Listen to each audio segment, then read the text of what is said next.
izin record dulu.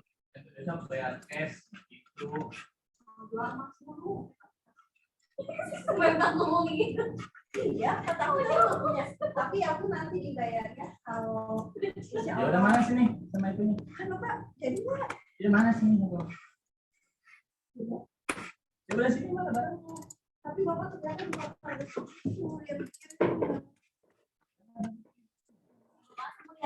Bapak beri buat aku Bapak. Masih 5,5 harus langsung. Ayo Pak, ada Mas nih buat Oke, baik. Saya buka dulu. Selamat pagi. Assalamualaikum warahmatullahi wabarakatuh. Waalaikumsalam warahmatullahi wabarakatuh. Ya, baik. Kembali lagi di mata kuliah Data Mining. Di pertemuan kali ini, sesuai dengan agenda perkuliahan, kita akan coba masuk ke studi kasus. Tapi saya belum sempat bikin PowerPoint-nya. Mungkin nanti PowerPoint-nya akan di-share menyusul. Sementara saya akan share file notebooknya aja seperti yang sedang tampil di layar teman-teman sekalian. Kemudian nanti rencananya saya akan bikin dua versi. Yang pertama ini yang versi easy atau yang versi mudah. Mungkin yang akan saya terangkan versi easy-nya aja di Zoom ini karena takutnya lama gitu, membutuhkan waktu lama untuk mengajarkannya. Jadi untuk yang medium alias yang pakai algoritma buatan kita sendiri, itu mungkin nanti akan saya sampaikan di video terpisah, jadi recording aja. Sementara untuk yang live-nya, ini versi yang mudah. Karena seperti teman-teman ketahui, untuk nanti tugas final project-nya, teman-teman harus bisa dua-duanya. Yang versi isi, yang pakai algoritma yang sudah disediakan dari beberapa pihak ketiga, seperti yang akan saya contohkan hari ini, dan yang satunya lagi adalah teman-teman harus istilahnya ngoding sendiri. Tapi nggak ngoding sendiri sih, tinggal ATM dari yang saya akan sampaikan nanti. Nah, untuk bahasa pemrograman yang akan kita pakai di data mining kali ini adalah pakai Python. Nah, seperti yang kemarin sudah saya sampaikan, tadinya mau ditambah R juga, tapi kayaknya waktunya juga nggak akan cukup. Saya nggak tega kalau harus nge-zoom 3 jam full, nanti takutnya nanti jam 11 nanti tinggal sisa 2-3 orang karena kuotanya habis. Jadi mungkin hanya Python saja. Nah, kemudian nanti di akhir akan praktek pakai RapidMiner. Tapi itu cuman intermezzo aja. Itu versi-versi paling mudahnya. Kalau ini masih ada effortnya lah sedikit meskipun masih isi. Oke, supaya mempersingkat waktu, kita mulai saja. Oke, jadi materi studi kasus di pertemuan kali ini itu kita masuk ke studi kasus regresi.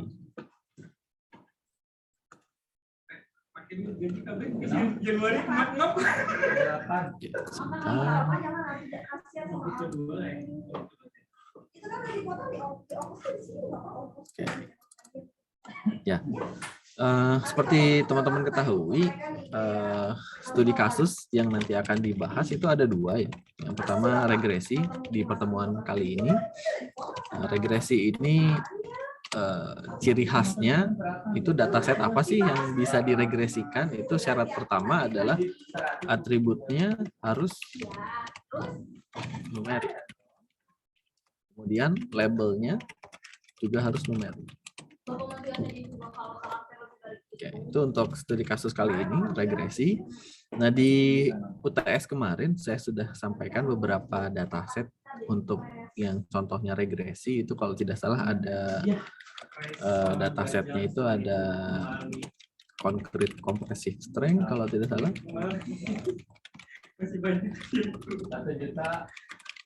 Sama car evaluation, bukan kayaknya. House, real estate, valuation, sama satu lagi apa saya lupa. Energi efisiensi, Pak. Oh, energi efisiensi. Terima kasih, Vega. Energi efisien. Ya, ini tiga ini regresi. Jadi buat teman-teman yang kemarin di soal UTS-nya berhasil menebak di soal terakhir harus diapakan. Jadi 3 dataset ini hanya bisa diregresikan saja. Nah, nanti sebetulnya regresi itu ada 2 ya. Ada yang regresi sederhana gitu. Regresi itu ada yang sederhana, sama satu lagi ada yang time series. Artinya kalau time series ini, kalau yang sederhana ya contoh dari 3 ini semuanya sederhana. Artinya tidak ada turut campur deret waktu. Jadi apakah real estate tahun 2012, 2010 itu tidak kita perhitungkan. Tapi kalau yang ada time series-nya ini adalah yang ikut deret waktu. Artinya di sini waktu pun apa ya namanya, ikut menjadi faktor. Contohnya apa sih? Contohnya harga emas, contohnya harga saham. Yang lain lagi misalnya apalah minyak gitu. Nah, itu yang time series. Artinya setiap hari itu apa namanya bisa berbeda-beda dan nilainya itu setiap hari akan terus terupdate gitu. Itu adalah ciri khas dari time series. Sementara kalau sederhana itu tidak ada kaitannya dengan time atau tidak ada kaitannya dengan waktu. Jadi kapan aja gitu. Ya, kalau concrete compressive strength itu soal kuat tekan beton, jadi ya mau bikin beton ya nggak harus setiap hari gitu, nggak harus setiap bulan, jadi nggak ada periodenya. Harga dari real estate juga tidak ada periodenya, bisa kapan aja. Dan terakhir adalah energi efisien. Nah, ini tergantung daripada situasi ruangan, kalau tidak salah, untuk yang energi efisien dari wall surface. Oke, jadi untuk kali ini yang kita bahas adalah yang sederhana. Nah, kalau untuk yang time series nanti akan kita bahas di akhir-akhir, karena agak sedikit beda. Nah, untuk yang regresi kali ini, seperti teman-teman ketahui di pertemuan 3 atau pertemuan 4 sudah pernah saya terangkan, jadi regresi itu bisa diselesaikan menggunakan beberapa algoritma. Pendekatan ya. Pendekatan algoritma regresi. Ya, yang pertama adalah similarity function. Sudah saya contohkan juga, untuk similarity function itu adalah mencari kedekatan dengan data-data yang lain, yang mirip gitu ya. Bukan mirip dalam arti kata datanya sama gitu dan sebagainya, bukan, tapi hasil jaraknya gitu ya. Jaraknya itu tidak terlalu jauh. Artinya jarak ini bisa dipahami sebagai selisih gitu. Selisihnya itu tidak terlalu jauh. Nah, similarity function ini contohnya ada KNN regression yang mungkin nanti saya akan bikinkan notebooknya juga seperti ini. Kemudian yang kedua ada yang namanya frekuensi tabel. Nah, frekuensi tabel ini teman-teman bisa pakai Knight bias, bisa pakai decision tree. Tapi resikonya adalah dia harus diskalakan dulu. Jadi kalau misalnya modelnya numerik, itu kita harus ubah dulu jadi skala. Jadi misalnya ada nilai 0 sampai 100, minimalnya 0, maksimalnya 100, maka kita harus bikin skala dulu. Dari 0 sampai 25 kita kasih skala apa, 26 sampai 50 kasih skala apa, dan seterusnya. Kemudian yang terakhir itu kita bisa ambil dari covariance matrix. Nah, kalau covariance matrix ini kita mencari pengaruh. Jadi misalnya antara atribut dengan labelnya itu kita cari ada pengaruhnya atau enggak. Nanti kita bisa dapatkan atribut mana yang paling berpengaruh terhadap labelnya. Jadi lebih ke arah relasi gitu ya, hubungan antara atribut ini dengan labelnya. Itu kurang lebih definisi dari covariance matrix. Nah, di sini pakai yang namanya linear regression. Nah, ini yang paling sederhana. Karena sebetulnya banyak, ada banyak sekali contohnya, tapi karena ini masih fundamental, mungkin kita kasih yang sederhana aja. Jadi untuk studi kasus kali ini kita bermain menggunakan covariance matrix untuk regresi. Nah, untuk ya,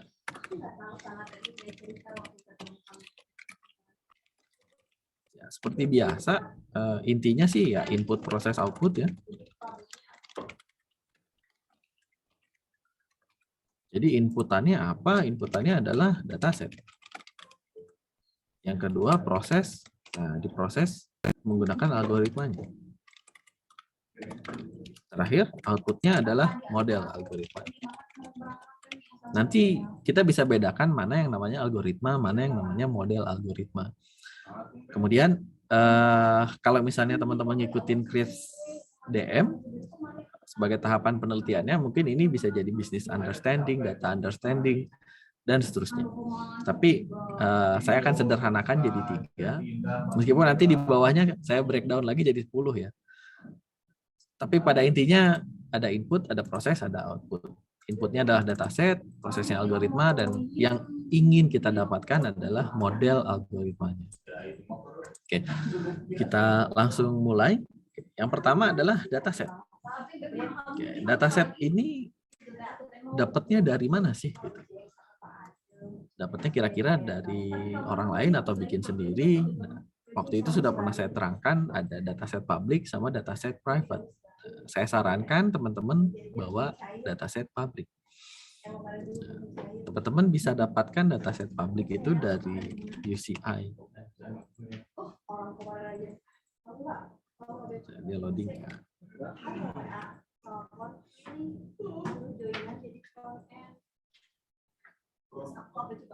Oke, UCI Machine Learning. Nanti silahkan klik ada dataset di sini. Nah, ini dataset, beberapa dataset yang disediakan oleh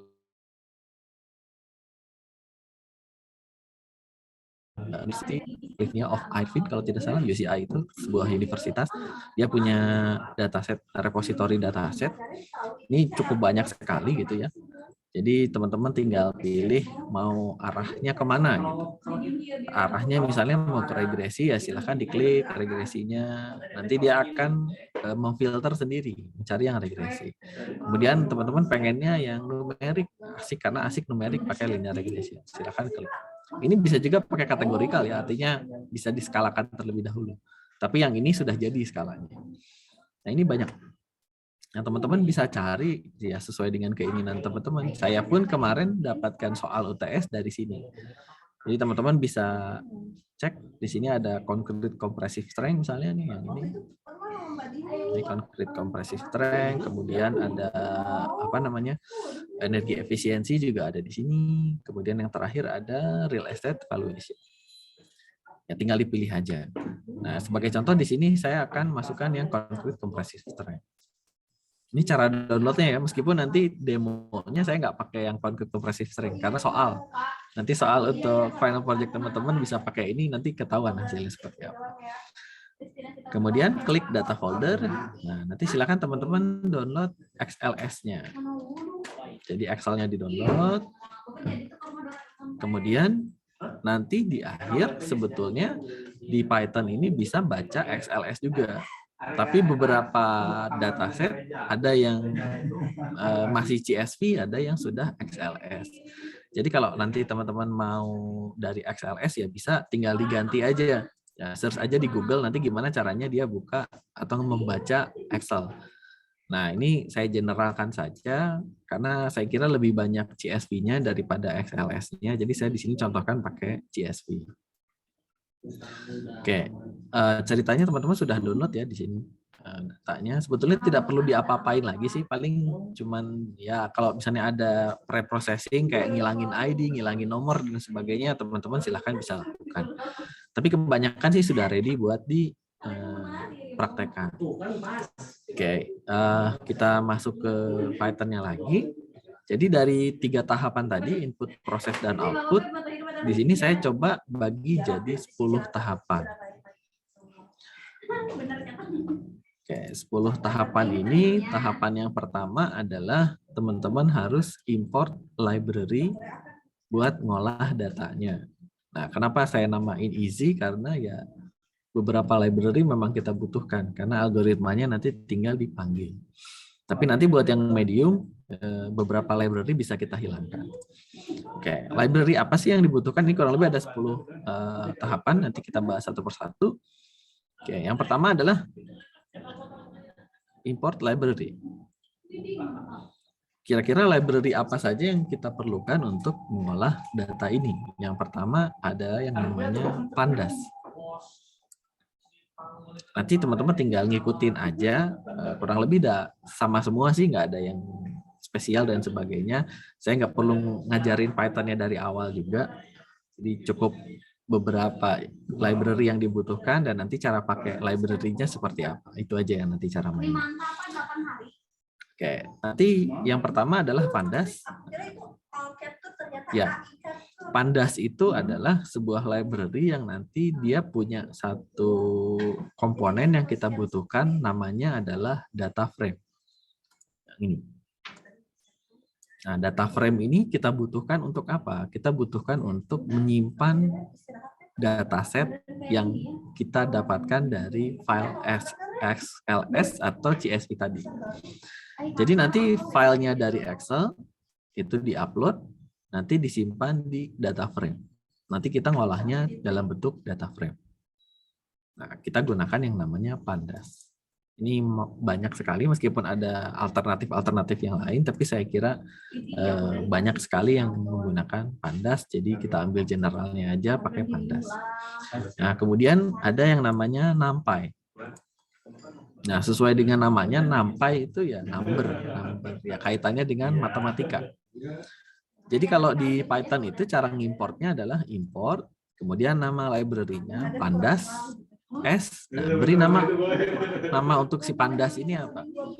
Ya banyaknya sih PD, kalau enggak PDS, kalau enggak Panda, apa yang penting jangan Pandas.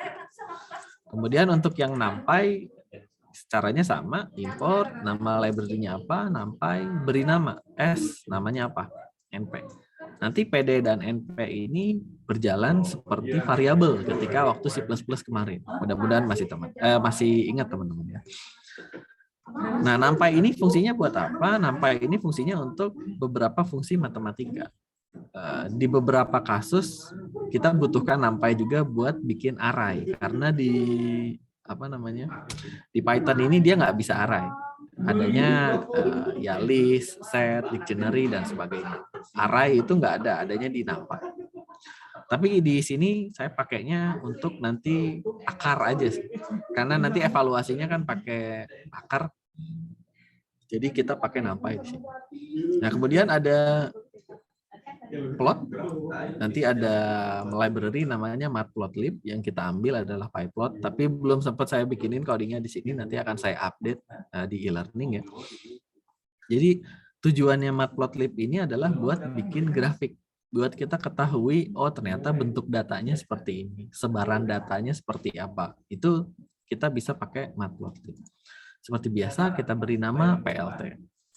Kemudian yang terakhir kita import yang namanya I/O. Nah, I/O ini karena kita berurusan dengan file, berurusan dengan input, otomatis kita harus import input output I/O. Nanti tujuannya buat ngebaca uploadan data sih sebetulnya. Oke, berikutnya ini yang paling penting. Kalau mode isi, ya, teman-teman ngambil algoritmanya itu dari pihak ketiga, yang namanya adalah sklearn. Nah, jadi linear regression-nya nggak bikin sendiri, tapi kita pakai punyanya si sklearn. Jadi cara ngimportnya adalah dari from sklearn, kita ambil model linearnya, kemudian diimport yang namanya linear regression. Nah, ini tinggal copy paste aja nanti di projectnya teman-teman ya, nggak usah diganti-ganti lagi. Kalau ada algoritma yang lain nanti juga saya contohkan sklearn lagi, nanti algoritmanya lain lagi. Gitu.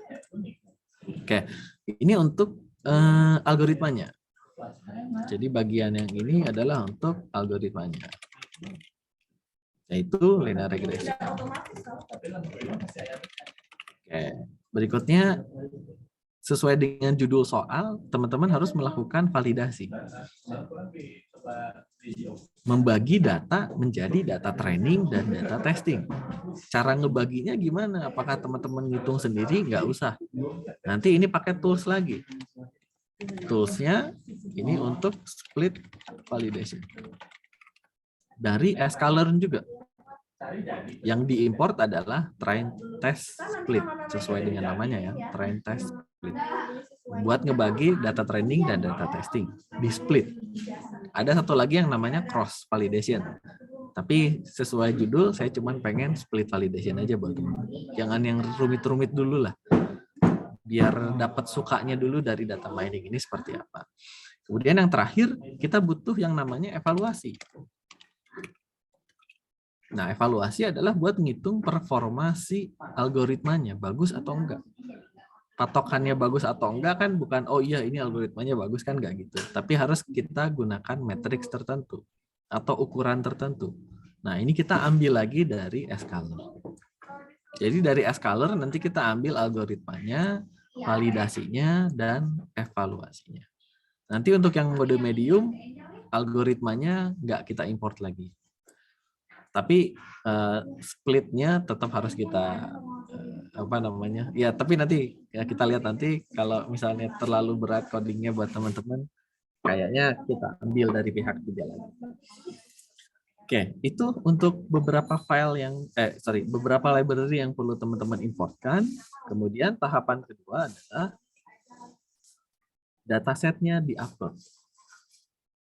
Jadi teman-teman ketika tadi Excel-nya sudah di-download atau CSV-nya sudah di-download, selanjutnya kita akan mengimport datasetnya.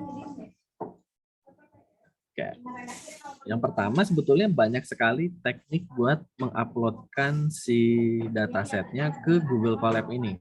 Jadi nanti tugasnya teman-teman di final project semuanya pakai Google Colab aja ya, biar bisa berkolaborasi. Sebetulnya bisa pakai Jupyter Notebook atau misalnya pakai PyCharm dan sebagainya gitu ya. Tapi supaya kerja kelompoknya lebih enak dan bisa dipanggil dari laptop mana aja, dari PC mana aja, dari email siapa aja, itu silahkan teman-teman pakai Google Colab. Oke. Untuk mengupload file datasetnya, teman-teman butuh import lagi satu fungsi. Ini dari Google Colab-nya. Ya. Dari Google Colab, nanti teman-teman silahkan import files. Jadi nama fungsinya adalah files. Google Colab, ya library-nya nanti diimport adalah files. Oke. Kemudian teman-teman bikin sebuah variabel. Di sini saya contohkan ya uploaded atau file underscore uploaded. Jadi file yang diupload, nama variabelnya, kemudian panggil fungsi files upload supaya dia bisa memanggil fungsi upload. Kita bisa upload di situ. Oh ya, sebelum kita lanjut, jadi setelah teman-teman ngoding di sini, untuk menjalankannya cukup klik yang ini atau shift enter. Ya, ketika di running, centang, sukses, itu tidak terjadi apa-apa karena ya kita tidak ngapa-ngapain selain mengimport. Tapi untuk yang poin kedua ini, ketika dijalankan, shift enter, kalau nggak diklik tombol play-nya, nanti dia minta choose file. Artinya kita harus mengupload file. Kok bisa muncul seperti ini? Karena kita manggil files upload. Tugas kita adalah ya ambil filenya, silahkan di-upload. Nah, nanti untuk file yang ini buat teman-teman mau coba sendiri, nanti saya akan sertakan di e-learning juga. Oke. Tadinya kan concrete compressive strength yang tadi saya contohkan, tapi karena itu termasuk soal, jadi saya beri contoh yang lain, yang kolomnya lebih sedikit. Oke. Di sini saya sudah sediakan yang namanya advertising.csv. Nanti di open, kemudian nanti dia upload, tunggu sampai 100%, ininya sampai checklist, berarti sudah terjalankan. Nah, berarti di variabel uploaded ini sekarang sudah ada isi dari file CSV advertising. Jadi advertising.csv ini isinya apa sih? Nah, isinya tuh sebetulnya prediksi penjualan berdasarkan penggunaan iklan pada beberapa media. Di sini contohnya ada media TV, ada media radio, dan koran. Kira-kira kalau kita invest pemasaran dari iklan-iklan di TV sejumlah segini, di radio sejumlah segini, dan di koran sejumlah segini, kira-kira berapa banyak penjualan yang kita bisa dapatkan? Intinya seperti itu. Kita bakal memprediksi apa? Kita bakal memprediksi sales-nya atau jumlah penjualannya akan kita prediksi. Oke, apa yang diprediksi atau dari mana kita dapat prediksi itu otomatis dari data baru. Artinya kalau misalnya saya perusahaan, saya mau iklan di TV sejumlah berapa, misalnya sejumlah 150. Kemudian di radio, saya mau iklan di radio 75. Kemudian di koran saya mau ngiklan 60. Kira-kira dengan jumlah iklan sebanyak itu saya dapat jumlah penjualan berapa banyak. Nah, itu tidak bisa kita hitung secara mandiri atau manual dan sebagainya. Kita harus pakai bantuan tools. Pakai algoritma linear regression. Oke, setelah berhasil di-upload, nanti ada tulisan di sini saving advertising.csv to advertising.csv. Berikutnya adalah kita harus memindahkan tadi file advertising.csv yang ada di variable uploaded tadi ke dalam sebuah data frame. Jadi kita nggak bisa langsung olah si CSV-nya ini ya, kita harus pindahkan dulu data yang ada di CSV-nya ke dalam sebuah data frame. Biar fair, kita lihat dulu advertising.csv itu kira-kira bentukannya seperti apa.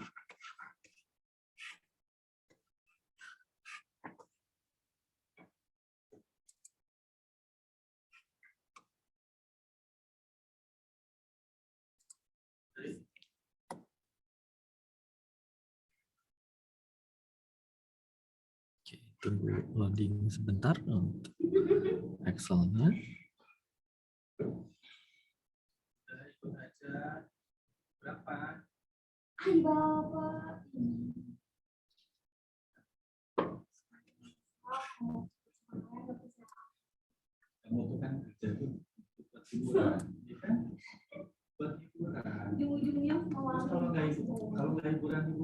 Oke, mudah-mudahan terlihat ya di sini Excel-nya. Jadi Excel-nya seperti ini ya. Karena judulnya CSV, comma separated value, jadi dia sebetulnya bentukannya kalau dibaca di Excel itu bisa ditransformasikan jadi kolom. Jadi ada kolom TV, kolom radio, newspaper, sama sales-nya. Itu masing-masing ada nilainya. Jadi yang akan kita prediksi adalah nilai sales-nya, 22,1 misalnya. Ini total ada berapa sih datasetnya? Ini kita cek, totalnya ada 200. Ini cuma sampel aja ya. Oke, jadi kurang lebih dataset isinya seperti ini. Oke, kita close lagi, kita masuk lagi ke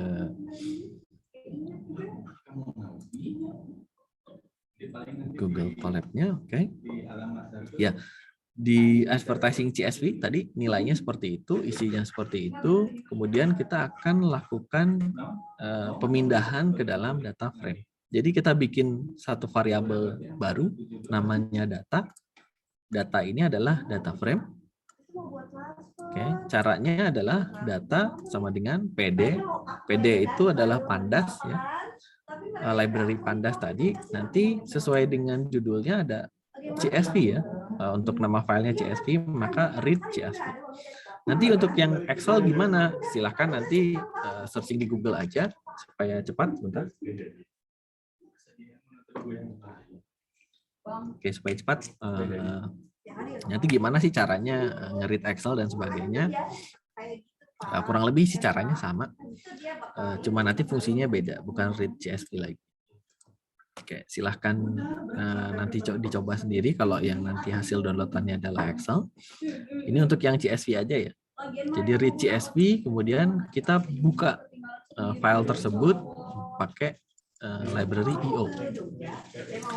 IO input output nanti dibaca menggunakan bytes IO. Nanti dia akan ngebaca variabel uploaded yang di sini, ngebaca file namanya advertising CSV. Oke, ceritanya sudah, maka nanti isi dalam CSV advertising itu sekarang sudah pindah ke variabel data. Kita jalankan lagi, shift enter. Nah, maka sekarang isi dari dataset advertising CSV ini sekarang sudah ada di variabel data. Jadi kita tinggal manggil semuanya itu dari data aja, cukup data. Oke, buat teman-teman yang penasaran itu data itu ketika sudah jadi data frame bentukannya seperti apa, itu teman-teman bisa langsung running aja di sini data. Nah, kurang lebih isi dari data seperti ini. 0 itu recordnya, jumlah recordnya, karena dianggapnya list atau ya array 2 dimensi lah gitu, itu dimulai dari 0 sampai 199. Artinya kalau dari bahasa manusia jadi dari 1 sampai 200. Ada 4 kolom. 1, 2, 3, 4. TV, radio, newspaper, sama sales. Itu atributnya. Oke. Kenapa nggak ditampilin semua? Karena nanti ya terlalu banyak. Ini bayangkan baru 200. Sementara kalau teman-teman nanti di UCI mungkin jangan kaget ada yang 15.000, yang 20.000, bahkan ada yang 300.000, 900.000. Itu nggak akan bisa ditampilkan semua di sini. Oke, tugas kita yang pertama ketika datasetnya sudah masuk, inputannya sudah ada, sesuai dengan script DM, teman-teman harus pahami datasetnya dulu. Data understanding. Cara untuk memahami datasetnya sih sebetulnya tadi ya, nggak perlu dibuka semuanya seperti ini pakai data gitu. Teman-teman bisa gunakan fungsi head. Nah, jadi data head itu ngambil dari yang teratas atau yang terdepan, terawal. Defaultnya head ini adalah dia manggil 5 record terawal. Jadi kalau dijalankan dia akan memunculkan 5 record aja. 1, 2, 3, 4, 5. 5 record terawal. Kalau yang mau di akhir itu tail. Itu 5 record terakhir. Atau kalau misalnya mau munculkannya lebih dari 5, maka head 10 misalnya. Nah, berarti nanti ngambil 10 teratas. Itu biar tahu aja, oh ternyata datanya seperti ini. Bentukannya kayak gimana? Oh, bentukannya kayak gini. Oh iya bener, angka semua. Kolomnya ada 4. Oh iya, oke, siap. Kurang lebih kayak gitu untuk fungsi dari data head. Oke, berikutnya sesuai dengan soal waktu UTS kemarin, masih berlanjut di sini ya. Kemudian kita harus ketahui dimensinya. Berapa banyak sih data yang akan kita olah. Nah, teman-teman bisa pakai data.shape. Data ini adalah tergantung daripada teman-teman bikin variabel di sininya apa. Kalau bikin variabelnya advertising misalnya, maka nanti yang dipanggil adalah advertising. Atau ADV. Misalnya, ya udah berarti tinggal dipanggil ADV-nya aja. Kalau data ini ya tergantung dari pada teman-teman bikin variabelnya apa. Oke, lanjut. Di sini data.shape. Ini untuk mengetahui bentuk data itu seperti apa. Nah, bentuknya adalah ternyata sampelnya ada 200 dengan atributnya ada 4. Nah, tapi di Python ini dia masih nggak tahu nih atribut itu apakah memang betul dia atribut atau ada label datanya. Nanti kita yang akan memisahkan sendiri mana yang atribut, mana yang label. Oke, berikutnya kita perlu ketahui kolomnya apa aja. Dengan cara pakai perintah data.column. Sebetulnya teman-teman bisa cek sendiri sih di sini kolomnya ada apa aja. Tapi barangkali butuh fungsi yang lain, itu bisa pakai data.column. Maka nanti akan munculkan kolomnya namanya adalah TV, radio, newspaper, dan sales. Oke, lebih detailnya lagi teman-teman bisa ketahui menggunakan fungsi info. Data.info ketika dijalankan nanti teman-teman bakal ketahuan kolomnya ada berapa. Kemudian sampelnya ada berapa juga. Range index, ini artinya sampelnya ada berapa, row-nya ada 200 entries dari 0 sampai 199. Nah, kemudian kolomnya ada berapa? Ada 4. Nama kolomnya apa? TV, radio, newspaper, sales. Indeksnya ya 0, 1, 2, 3. Kemudian non-null count, ini artinya adalah kita bisa mendeteksi apakah pada kolom ini ada enggak yang kosong. Artinya nilai yang hilang, yang tidak ada. Baik itu memang kosong atau misalnya hilang dan sebagainya, 0 dan sebagainya, itu bisa ketahuan. Tapi kalau 0 itu masih tetap masuk sih. Maksudnya hilang gitu, enggak ada. Nah, cara mengetahuinya bagaimana? Cara mengetahuinya adalah kita lihat sampelnya ada berapa? 200. Kalau di sini 200 juga berarti tidak ada yang hilang. Tapi kalau di sininya 197, artinya di kolom TV ini ada 3 sampel yang hilang. Nah, itu fungsi dari non-null count. Artinya yang 200 ini non-null, tidak null. Berarti kalau dia kurang, ya berarti ada yang null.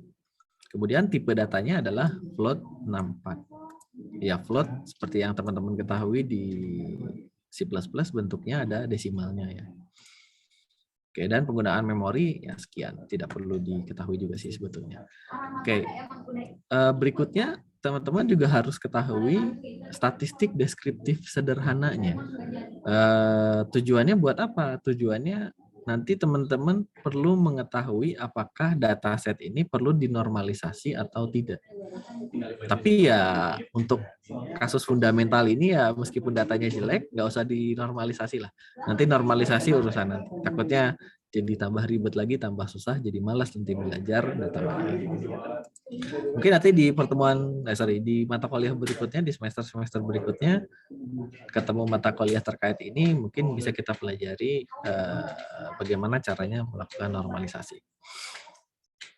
Ya, caranya mengetahui untuk mana yang harus dinormalisasi atau enggak, ya teman-teman bisa cek di sini nilai max-nya itu gap-nya terlalu jauh atau tidak gitu. Nah, contohnya misalnya yang satu 296, yang satunya lagi misalnya 1.000.000 gitu. Oh, berarti itu perlu di normalisasi biar skalanya tidak terlalu tinggi. Jadi untuk melakukan pengecekan statistik deskriptif sederhana ini, teman-teman bisa gunakan fungsi namanya describe. Sesuai dengan namanya, describe itu ya digambarkan. Secara apa? Ya statistik deskriptif. Nah, nanti bisa diketahui bahwa oh ternyata jumlahnya semuanya 200, rata-ratanya segini, standar deviasinya segini, minimalnya segini, kuartil 1, 2, 3-nya segini, dan nilai maksimalnya segini. Ya, nanti teman-teman bisa ketahui kapan harus dinormalisasi, kapan tidak. Tapi kalau dalam hal ini ya nggak usah. Oke, terakhir untuk mengenali data adalah teman-teman perlu mengetahui korelasi antara atribut-atribut yang terlibat di sini. Oke, cara mengetahuinya adalah ya teman-teman tinggal bandingkan. Misal, ada nggak sih pengaruh antara variabel radio terhadap sales? Berarti nanti bacanya radio terhadap sales. Oh, nilainya ternyata hubungannya adalah 0,349631. Artinya kalau positif itu berarti dia ada pengaruhnya, ada korelasinya. Jumlahnya ya semakin besar semakin ada korelasinya. Maka di sini bisa dicek bahwa yang paling berpengaruh sekali adalah atau yang paling berpengaruh adalah dari TV terhadap sales. Ya kita fokusnya terhadap sales aja karena kita yang akan diprediksi adalah sales ini. Dari 3 atribut ini yang paling berkorelasi adalah yang TV. Nah, di sini bisa kita ketahui bahwa yang paling berpengaruh terhadap penjualan ini adalah dari TV. Sementara dari radio itu tidak terlalu, apalagi dari koran, itu hanya sedikit. Ya, sales terhadap sales ya 1 pasti gitu. Jadi di sini mengartikan bahwa yang paling berpengaruh itu nilainya adalah 1. Ada kemungkinan juga bahwa nilai ini bisa menghasilkan minus. Jadi jangan kaget nanti kalau kenapa di data korelasinya itu ternyata bisa menghasilkan minus ya, mungkin terjadi.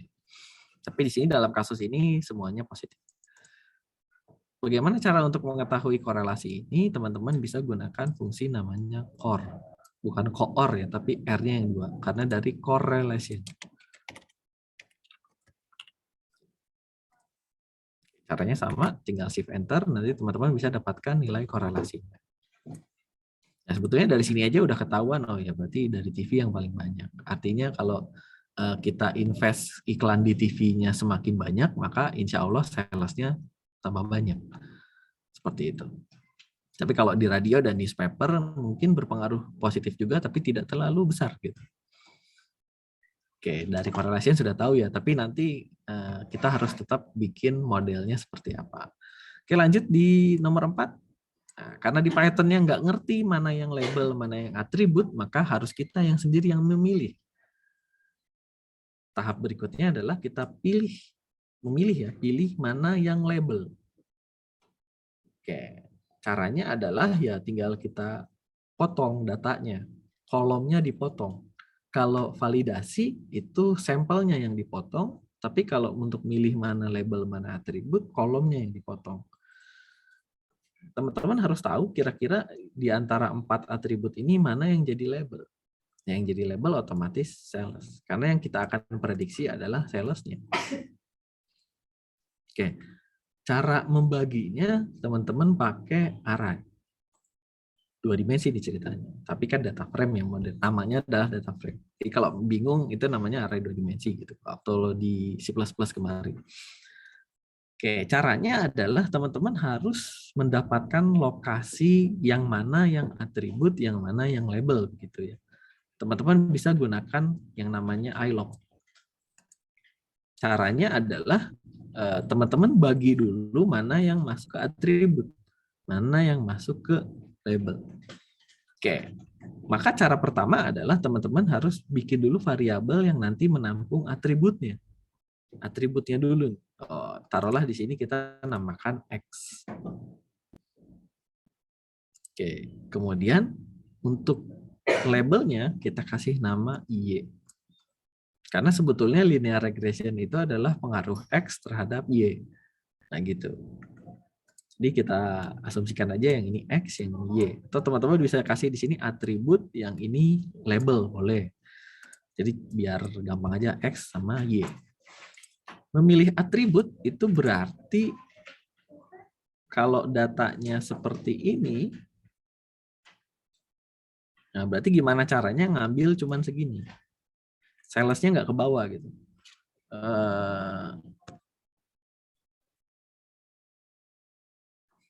Sebentar. Mudah-mudahan nggak tambah nge-lag. Ya, untuk atribut gimana caranya kita ambil segini?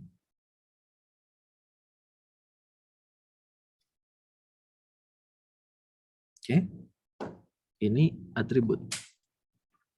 Atau di sini variabelnya jadi variabel X.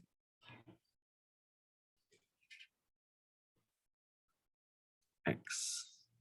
Ya agak ngelag. Nah, kemudian yang sales ini kita kasih atribut Y. Nah, seperti itu ya. Caranya adalah kita pakai ilog tadi.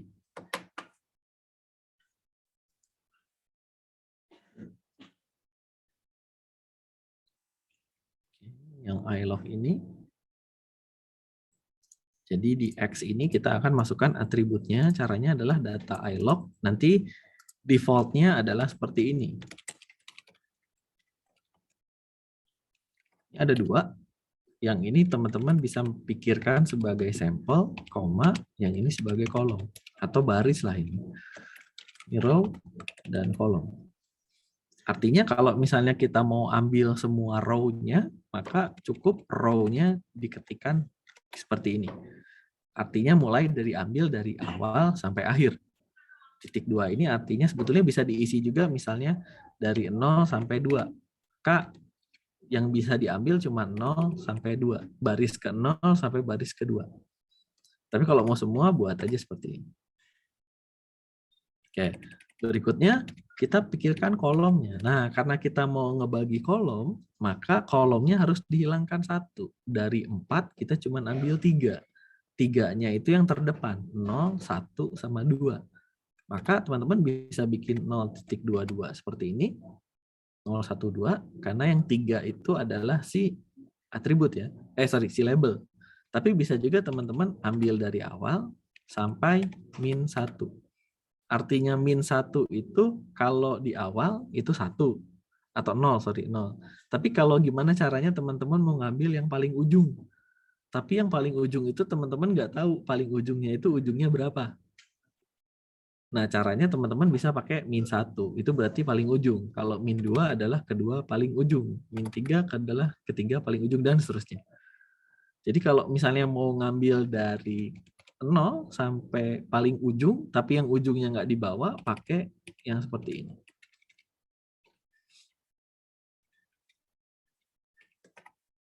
Jadi ketika teman-teman mengeksekusi yang ini, nanti yang muncul hanya TV, radio, sama newspaper saja.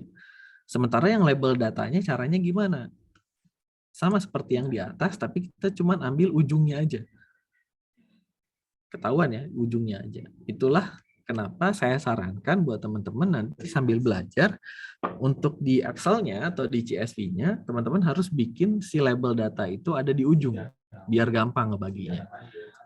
Ngebagi di ujung ya cukup teman-teman kasih -1, karena ngambil dari ujung. Seumpamanya teman-teman nggak tahu kolomnya ada berapa, diketik -1 aja, itu udah pasti ngambil yang paling ujung. Kenapa titik 2 ini dipakai? Karena row-nya semua diambil. 200 record itu semuanya diambil, tapi yang diambil cuman kolom terakhirnya aja. Itulah label data. Jadi sekarang atribut ada di X, isinya 3 kolom, 200. Yang Y, label data, 1 kolom, 200. Oke, kalau kita jalankan, jadi seperti ini. Kemudian tahapan yang kelima, kita perlu ngebagi dari data training dan data testing. Apakah kita harus manual? Enggak juga. Nah, kita bisa lakukan otomatis cuman pakai satu fungsi aja. Tapi sebelum kita lakukan pembagian data training dan data testing, itu tidak sesederhana yang kita cek, cukup dibagi jadi 2 gitu ya. Jadi 2, yang pertama data training, yang kedua adalah data testing. Enggak seperti itu. Nah, tadi kita sudah ngebagi jadi X dan Y. Berarti datanya aja udah kebagi 2 nih sekarang. Ada X sebagai atribut dan Y sebagai label. Artinya kita harus ngebagi jadi 4 sekarang. Ngebaginya bukan jadi 2 lagi, tapi jadi 4. Yaitu atribut data training, atribut data testing, label data training, label data testing. Jadi saya kasih nama X train itu untuk atribut data training, X test untuk atribut data testing, Y train untuk label data training, Y test untuk label data testing. Jadi ujung-ujungnya sama sih, data training, data testing juga. Tapi karena datanya tadi sudah kita bagi dari X dan Y, jadi ya jadi 4. Tapi jangan bingung karena teman-teman cukup ketikkan coding yang ini, nggak usah diganti-ganti lagi. X train, X test, Y train, Y test. Jadi nanti fungsi train test split ini dia akan ngebagi langsung jadi 4. Otomatis. Nggak usah disusah-susahin lagi. Otomatis dia bakal ngebagi jadi 4. Karena fungsinya seperti itu. Oke. Jadi tinggal teman-teman kasih masukan aja, harus dimasukin kemana? X train-nya, X test-nya, Y train-nya, Y test-nya. Jadinya cukup ketikan seperti ini, gunakan fungsi train test split, masukkan atributnya, X-nya, masukkan labelnya, Y-nya, kemudian rasionya berapa? Di soal saya minta rasionya 80% atau 0,8. Nah, di sini yang ditanya bukan train size, tapi test size. Test size-nya berarti 0,2. Artinya diambil 20% data testing. Oke. Kemudian yang terakhir random state 0. Ini cuman random number generator buat nanti ngerandom mana aja yang masuk testing dan mana aja yang masuk training. 0 aja nggak apa-apa. Oke, ketika dijalankan, oke, jadinya seperti ini. Kalau teman tidak terjadi apa-apa ya karena kita nggak manggil. Tapi kalau teman-teman kepo ya pengen tahu X train itu kayak gimana ya tinggal diketikin aja X train. Oh, X train bentuknya ternyata sudah jadi array seperti ini. Ini cuma 3 kolom nih, 1, 2, 3. Kalau teman-teman cek jumlah totalnya ada berapa? Nah, jumlah totalnya adalah tadi 200 dikali 8, 0,8. Artinya cuma 160. Itu X train.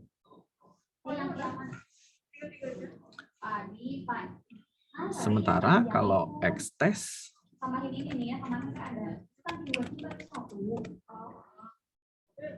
nah, kalau X test ini cuman 2 kali 200 berarti 40.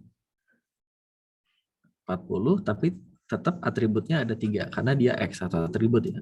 Kalau Y train itu berarti cuma 1, tapi jumlahnya ada 160. Nah, seperti ini. Cuman 1 kolom. Karena labelnya. Kemudian terakhir Y test.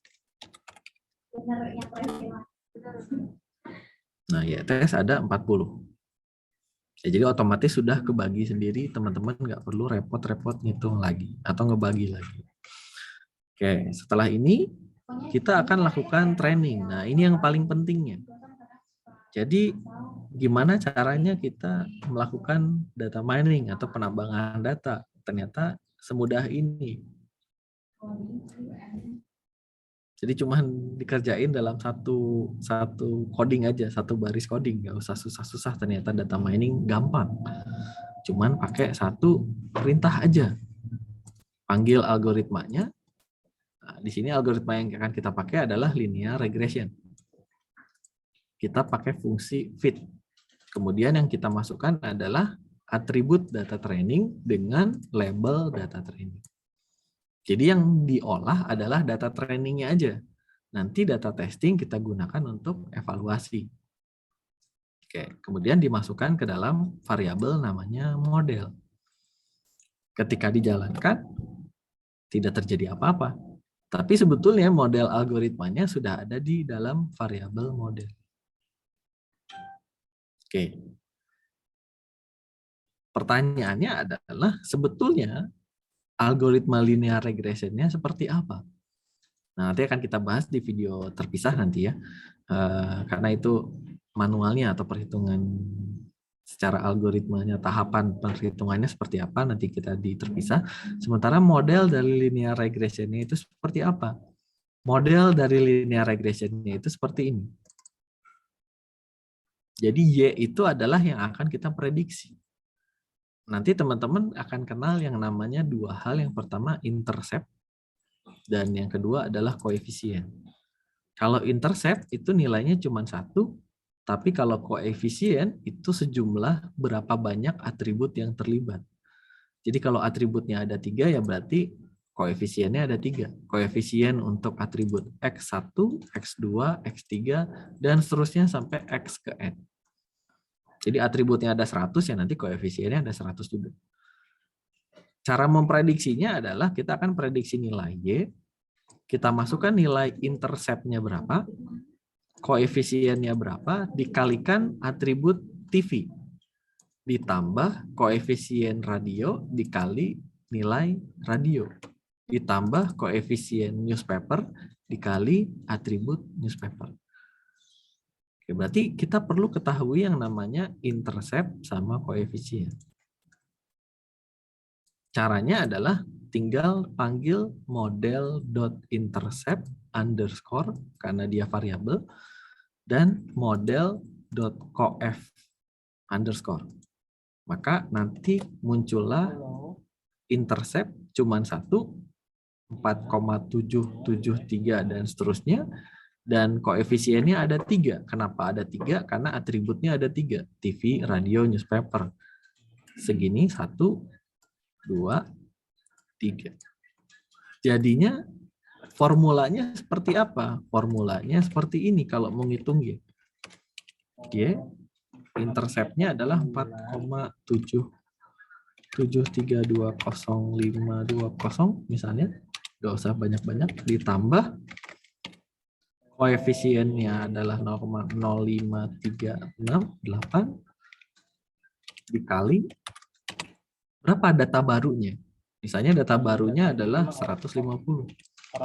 Ditambah, atau ya ini X1 dulu lah. 1 ditambah koefisien yang keduanya adalah 0,11562 dikali X2. Ditambah koefisien yang ketiga minus 0,03516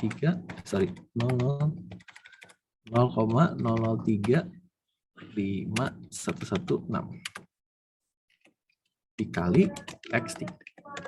Berarti kalau misalnya nilai X1-nya ada 150, maka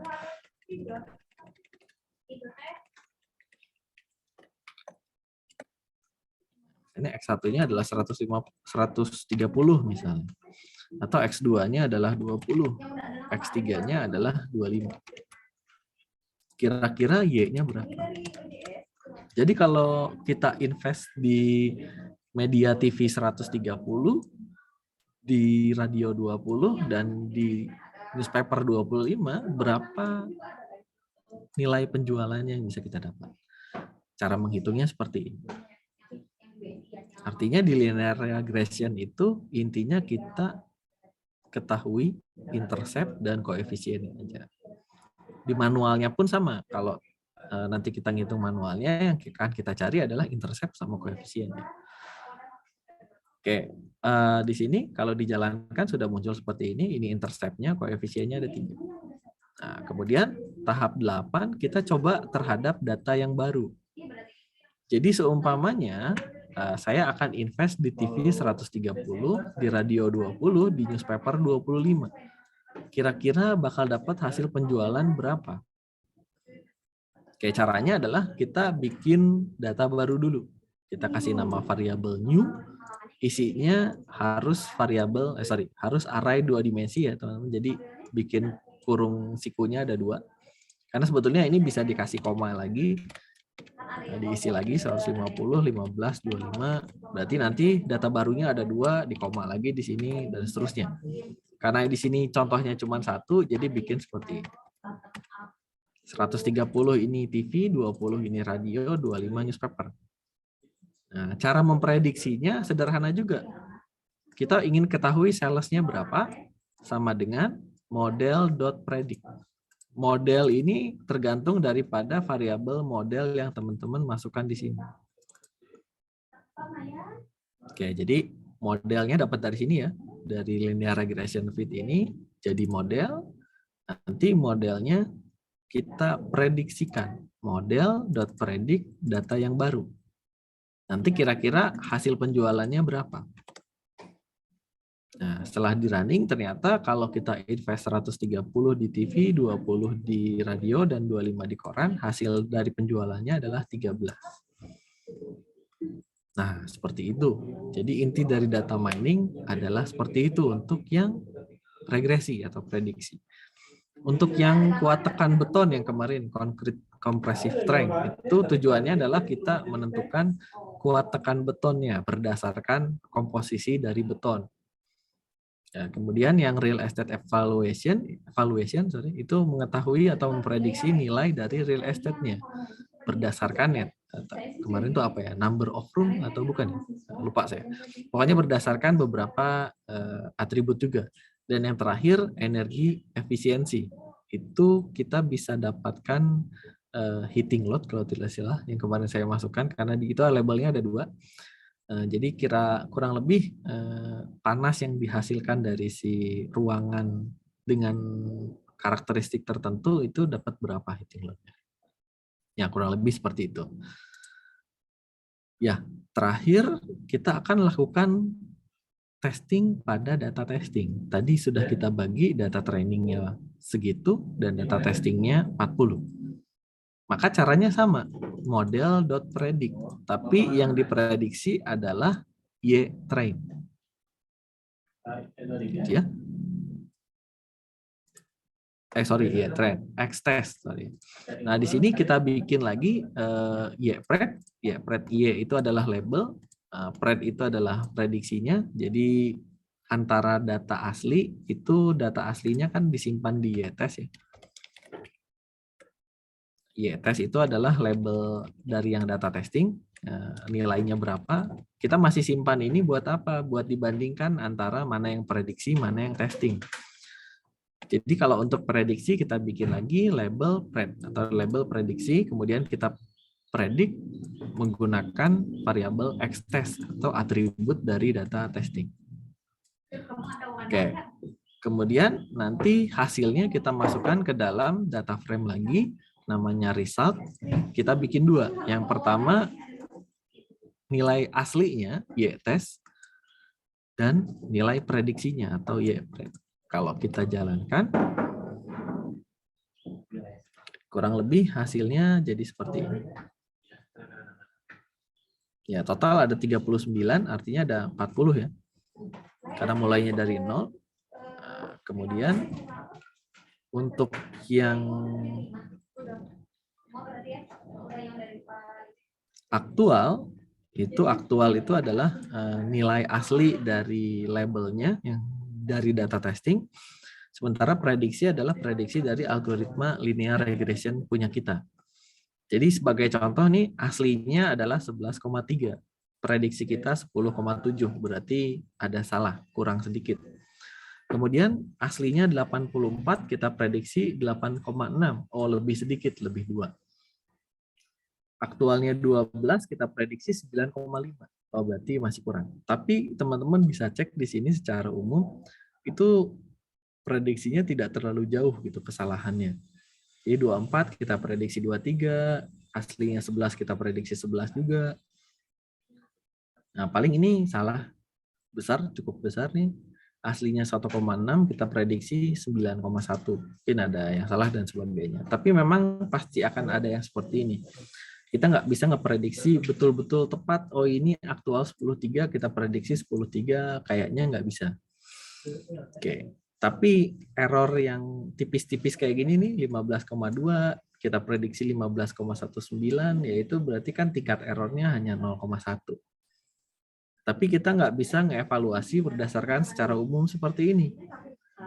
Nah, kita harus secara general gitu ya, dapatkan kira-kira error itu totalnya berapa sih? Tingkat kesalahannya berapa? Makanya kita pakai evaluasi terakhir menggunakan mean square error sama root mean square error. Sesuai dengan namanya, mean square error itu artinya adalah nilai rata-rata yang dikuadratkan dari si errornya sendiri. Artinya antara aktual dengan prediksi ini kita cari selisihnya. Ini kurangi ini, tambah ini kurang ini, tambah ini kurang ini, tambah ini kurang ini, tambah ini kurang ini, tambah ini kurang ini, dan seterusnya gitu ya. Sampai nanti didapatkan errornya berapa. Sama satu lagi adalah RMSE atau root mean square error. Beda tipis sih, kalau MSE itu nggak diakarin, kalau RMSE itu diakarin. Patokannya adalah semakin dekat dengan 0 artinya semakin baik. Untuk masing-masing mean square error dan root mean square error. Perintahnya menggunakan ini. Jadi kita butuh matrix tadi dari sklearn untuk dapatkan mean square error. Kemudian untuk dapatkan RMSE-nya cukup diakarkan aja. Pakai np.skrt. SQRT sendiri adalah square root atau akar pangkat.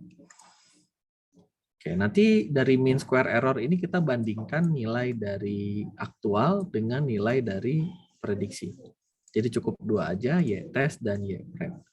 Kemudian RMSE-nya juga sama, kita bandingkan y-test dan y-prep-nya. Ketika dijalankan, didapatkan hasil untuk mean square error-nya 4,5 dan root mean square error-nya 2,12. Artinya nilai ini mendekati dengan 0, artinya cukup baik gitu. Nah, nanti kalau untuk di dataset aslinya kayak yang tadi konkret, kemudian real estate sama energi efisiensi mungkin nggak akan bisa dapatkan angka segini. Mungkin 28 atau 46, 60 sekian, tapi itu nggak masalah. Ya namanya juga ini masih algoritma sederhana, belum dioptimasi dan sebagainya. Tapi sampai tahapan teman-teman bisa melakukan prediksi di sini terhadap data baru itu sudah baik. Nah, ini prediksi data baru. Dan nanti sampai mendapatkan hasil dari errornya berapa untuk algoritma itu juga sudah cukup baik. Nanti di final project-nya saya inginkan teman-teman sampai ke angka yang ini. Jadi datasetnya diolah, divalidasi, dievaluasi, hasil evaluasinya dapatkan apa? Untuk kasus regresi, luarannya MSE dan RMSE. Seperti itu. Untuk yang klasifikasi nanti kita bahas di pertemuan berikutnya, masuknya confusion matrix, hasilnya adalah akurasi. Ya, mungkin itu saja yang bisa saya sampaikan di pertemuan kali ini. Kalau ada yang mau ditanyakan, silahkan boleh ditanyakan. Mau buka mic boleh ataupun di chat juga nggak masalah. Nanti untuk materi yang saya share bentuknya PDF dari coding yang ini. Nah, teman-teman bisa replikasi di Google Colab-nya masing-masing. Untuk daftar di Google Colab nggak perlu syarat macam-macam. Kalau teman-teman punya email Gmail, itu sudah bisa akses ke Google Colab. Jadi semuanya saya kira bisa coba sendiri di laptopnya masing-masing ya. Oke, sebelum ditutup, ada yang mau ditanyakan dulu?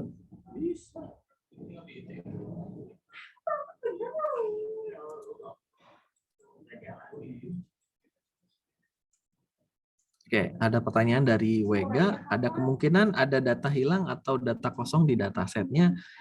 Ada kemungkinan, karena kan yang bikin datasetnya ini bukan kita gitu ya, orang lain. Nah, biasanya kalau di, misalnya di sini ya, di UCI. Nah, di UCI ini ada muncul nih beberapa atribut, beberapa properti ya, untuk diketahui oleh teman-teman. Di sini ada missing value. Sudah ketahuan? NA, artinya tidak ada missing value di dataset ini. Tapi untuk dataset yang lain, mungkin sebagian besar yang ini nih, nah sebagian besar yang ini, itu ada kemungkinan nanti ada missing value. Saya nggak bisa pastiin yang mana yang ada missing value, mana yang enggak ya. Tapi pasti ada beberapa dataset yang punya missing value. Atau kalau teman-teman mau ngecek sesuai dengan kasus ya, teman-teman bisa cek ke Kaggle.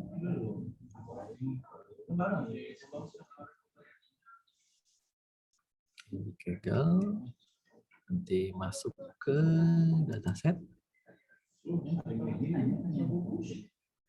Di sini juga teman-teman bisa cari dataset yang diinginkan ya. Termasuk uniknya di Kaggle ini kita bisa cari berdasarkan kasusnya. Missing value. Nah, ini banyak nih. Handling missing value. Berarti gimana sih caranya kita menangani missing value? Nanti di dalamnya dia juga ngasih contoh dataset yang ada missing value-nya. Karena missing value ini harus diselesaikan. Kalau enggak, gimana nih menghandle data yang tidak ada, karena ini datanya bukan nol ya, tapi literally memang tidak ada datanya. Kok bisa nggak ada datanya? Itu mungkin ketika orangnya ya yang bikin dataset ini mungkin nggak akan hilang ya, mungkin aja nggak kecantum, atau misalnya masalah privacy, atau misalnya tidak ada datanya, atau waktu itu mungkin nggak kecatat dan sebagainya. Tapi missing value ini memang salahnya bukan di kita, tapi di si orang yang bikin dataset pabriknya. Tapi missing value ini bisa jadi masalah, karena kita nggak bisa nge-running yang ada kosongnya gitu. Kalau nggak tetap di running ya nanti jadi nul gitu. Nul tetap dikerjain, tapi nanti nilainya jadi bias. Nah, sebetulnya nanti ke depannya ada yang namanya optimasi dan pre-processing. Nanti kita bisa menghandle gimana caranya mengatasi kasus missing value-nya. Nah, missing value ini mau diapain? Nah, biasanya sih kalau ada kasus missing value ya bisa diganti dengan nilai rata-rata dari dari yang ini nih. Misalnya ceritanya di advertising ini ada yang kosong, misalnya radio nih, ada 2 yang kosong, 198 misalnya ininya nih, 198 non-nul, berarti 2 yang nul. Gimana caranya? Ya kita bisa ganti yang nul ini pakai nilai rata-rata dari si radio, berarti kita bisa kasih nilai 23,24.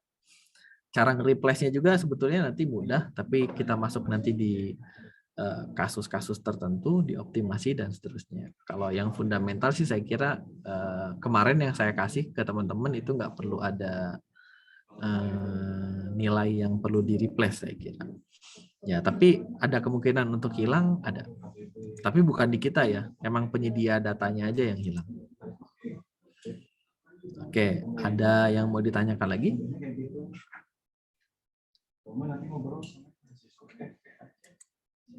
Oke, ada yang mau ditanyakan lagi?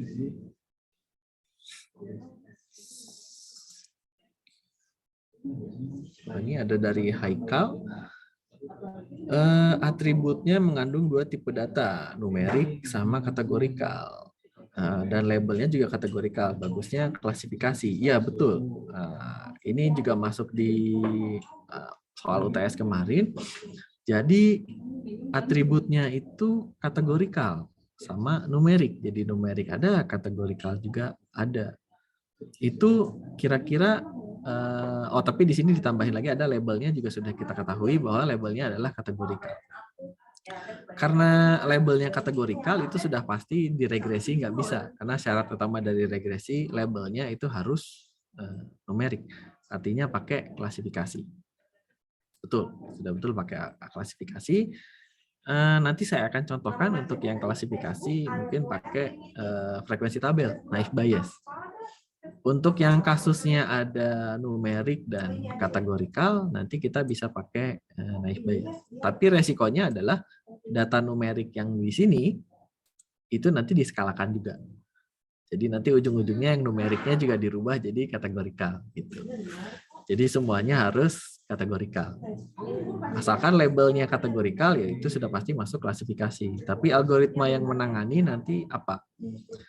Kalau misalnya tetap numerik sama kategorikal, ya mungkin itu di SVM sama di neural network bisa, tapi agak sulit buat nanti perhitungan manualnya. Mungkin nanti solusinya dari data numerik ini kita ubah ke skala dulu. Dari numerik kita kategorikan dulu, nanti di-handle pakai naive Bayes. Atau dibalik, kategorikalnya yang kita ubah jadi numerik. Berarti dari skala ini kita ubah jadi numerik. Jadi semuanya numerik, tapi labelnya tetap kategorikal. Masuk klasifikasi juga, nanti kita bisa handle pakai KNN. Seperti itu. Karena kalau KNN atributnya harus numerik. Kalau naive Bayes atributnya harus kategorikal. Ya, seperti itu. Nanti contohnya nggak akan pakai car evaluation ya. Contohnya pakai dataset yang lain, karena car evaluation nanti justru buat final project teman-teman. Gitu.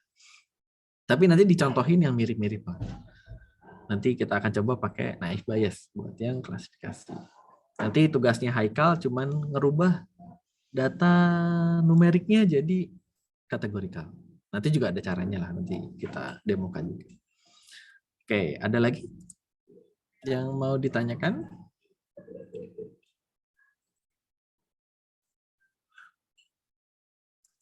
Oke, ya mudah-mudahan ada gambaran ya, maksudnya si data mining ini kita tuh ngapain sih sebenarnya. Jadi pada intinya ya ada data, kita olah, gimana caranya kita prediksi. Gitu. Tujuannya buat divalidasi, buat apa ya? Ya untuk mengetes apakah algoritmanya benar atau enggak. Kalau langsung tiba-tiba semua jadi data training, kita bikin modelnya, ternyata modelnya salah, nanti data testingnya data yang beneran, ya tidak valid juga nanti. Makanya kita butuh data validasi. Nah, bagi datanya jadi data training sama data testing. Oh ya, sama satu lagi, tidak semuanya algoritma itu menghasilkan model. Ada juga yang si algoritmanya itu langsung menghasilkan prediksinya. Ada juga yang menghasilkan model dulu. Contohnya untuk linear regression ini ngasilinnya model dulu, yang tadi intercept sama koefisien. Tapi contoh kasus yang lain kayak KNN itu nggak akan menghasilkan model. Dia langsung memprediksi hasilnya apa. Ya, seperti itu. Jadi untuk nanti modelnya kayak apa bakal beda-beda. Atau untuk naive Bayes sama decision tree, ya itu nanti ada formulanya sendiri. Ada intercept dan koefisien, meskipun namanya bukan intercept dan koefisien. Oke, ada lagi yang mau ditanyakan?